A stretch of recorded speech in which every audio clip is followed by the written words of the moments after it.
flower from yesterday has opened up. It's so beautiful. There's another one right here opening up. And look down here, there's some more. How awesome is this in January?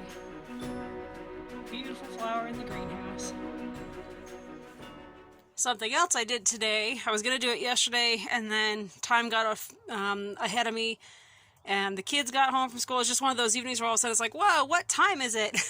So anyway, I didn't get to finish up exactly what I was going to yesterday.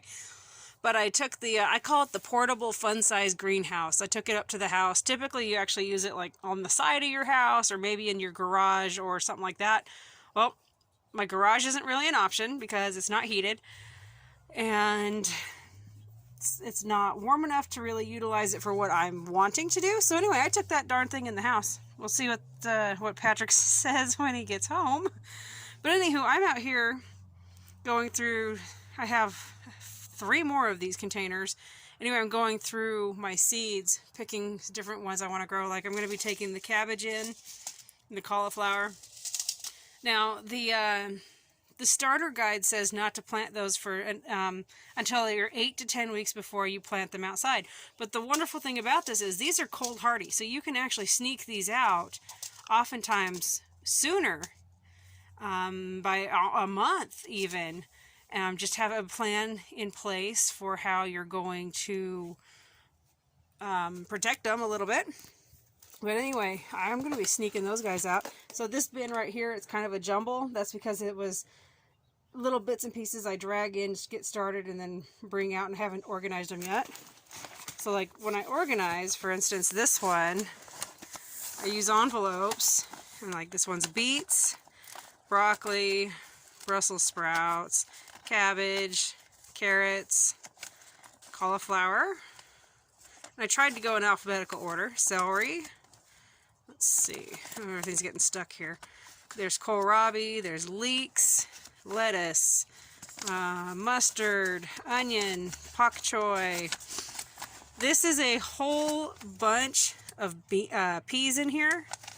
And this whole, so this, even though I just said it was organized by alphabet, you're probably like, well, wait a minute, there's some things missing. Well, this is my cold bin. So plants that prefer it to be cold. So that's why you're not seeing peppers and tomatoes in here. So anyway, in here I've got my peas, and I try to organize them. I've got regular peas. I tried to organize them by like bushing peas, shell peas, sugar snap, things like that. And then here we go. We've got some radishes, there's spinach, and Swiss chard. And I've got seeds in here. I've got, so check this out. This, see the date on that? Packed for 2006. They still work. They absolutely still grow. Those were from Baker Creek Heirloom Seeds, rareseeds.com. Let's see. I've got stuff from somewhere. Not sure who that is. There's more Baker Creek. Let's see. Let's see, I think this is Ed Hume. No, it's not. It's Livingston Seeds. They've got some good products that I've liked. There's more. There's some from 2008, 2006. Let's see. Who's this? Livingston Seed again. Here we go. Lettuce. I've got a variety. I've even got some burpee. These are, but it's an heirloom. I like the heirlooms. This one, this lady was amazing. thecherrygal.com. I've ordered a lot of different seeds through her. Let's see, who's this? Fairy Morse. I looked this plant up. It's an heirloom. It's not a hybrid, so I went ahead and purchased that. Or purchased those seeds. This is another burpee. There's more Baker Creek in here. That's Livingston. So anyway, like there's some Fairy Morse. Here we go, seedsofchange.org. They're an amazing company to get some stuff through. Absolutely love them.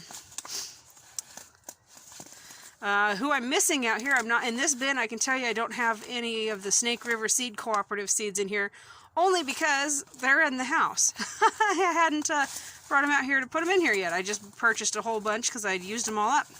Anyway, that's one of my seed bins. I've got 3 more. One is set for, let's see if I can zoom in back there. So I've got heat loving, both of those are heat lovers, I think.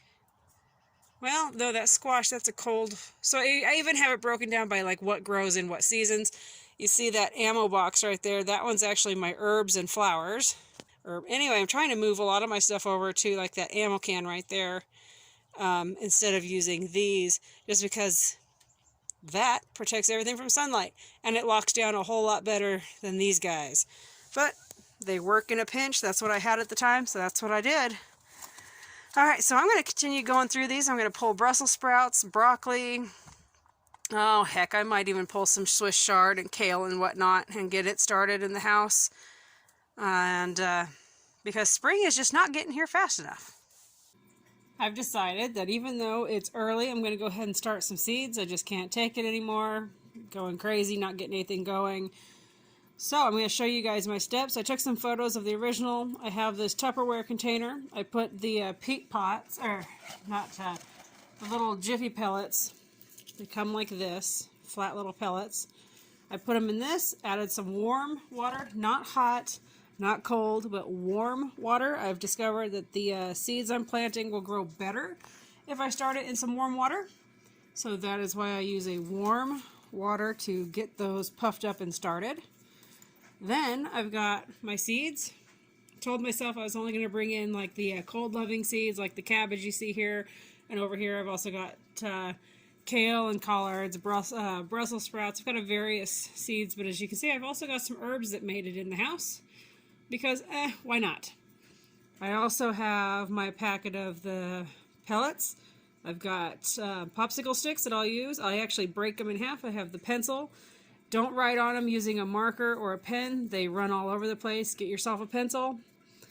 And then I have a toothpick. I'll show you why here in a minute. I have my handy dandy gardening book. I keep track of everything I'm doing with my gardens. I mean, everything is in this book. Everything from gardening to goats to plants to chickens. You name it, this book has it all. Every year I have a journal for the year. Sometimes it takes more than one. So that's ready to go. So I've already pulled out 6 seeds for the cabbage. I'm going to take my, and just real gentle, get a little hole in there. Grab your seed and right on in. And then tuck it in. It helps if I should move all these over that I'm not using at the moment. So I'm only going to start 6. I could start a whole bunch, but 1, 2, 3, 4, 5, 6. Okay, anyway, this is what I'm starting. I'm going to be starting 6 pellets. And because this is early, I've got plenty of time. In 2 weeks, I'll start some more. And then in 2 weeks, here in our area, I've found if I go in 2-week increments, I can extend my harvest out really, really well. And sometimes they don't want to get picked up by the toothpicks. I just plop them in there. Fill it in. Move on to the next one. See how that one's kind of closed over? Just pick it open just a hair. Just like that. And they already have a little dent in the middle. Indent, dimple, whatever you want to call it. Where you can put your seeds. But I just open it up a little bit more to add. So I've been using this method since 2005. And I had to do the math. That's 15 previous growing seasons. This makes my 16th growing season, if you count every single year so far. So I couldn't believe I've been hardcore gardening for that long. I knew I'd been gardening for quite a while, but when you count it up, all of a sudden you're like, wow. I started when Henry, our oldest, I started when he was just shy of 1 year old. His birthday's in June. Anyway, I started in 2005 and have been going hard ever since. So I'm going to try to do this with one hand. I take a popsicle stick.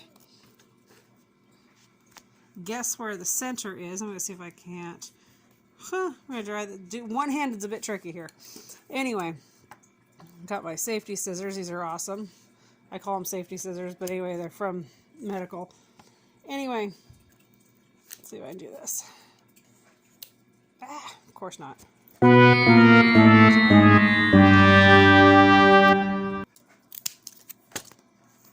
Anyway, cut that darn thing in half. Then I'm going to take and write on here what it is I'm growing.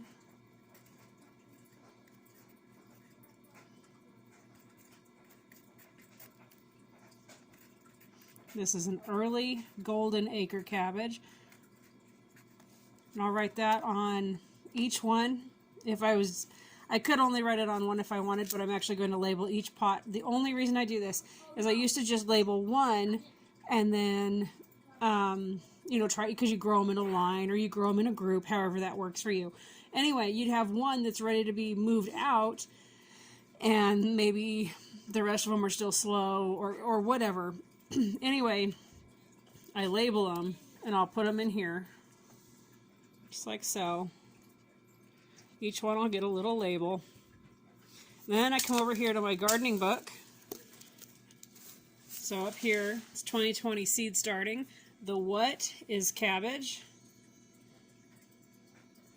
It's the early golden acre. The date is 24th of January 2020. Right here is where I'll put my date that I'm seeing them emerge. A number, I did 6. Transplanted, that'll be when I transplant them out. I keep track of this. I like to know what seeds are, how they're performing every year. This tells me if I want to be able to grow those later. And when I do my gardening, when I keep records for in the garden, I will go in the garden. It'll be what it is I planted, how well did it grow, what was its pest resistance, what about disease resistance, did it grow to the size it should have, did it take longer than it needed, was it faster than they said it would be. There's a lot of things that I'm keeping track of. How long, the amount of time it took. So that's why I'm putting the date seeded, that's today, and my date emerged. I'll be marking those dates. It's the easiest way I can think of, at least for me, to keep track of what I'm growing, how it's growing, etc., etc., etc. So anyway, I'm going to give each one of these guys their name, get them moved over to the heated, their heated house deal. I just lost my brain. Anyway, and I'm going to try to plant as many more of these as I can.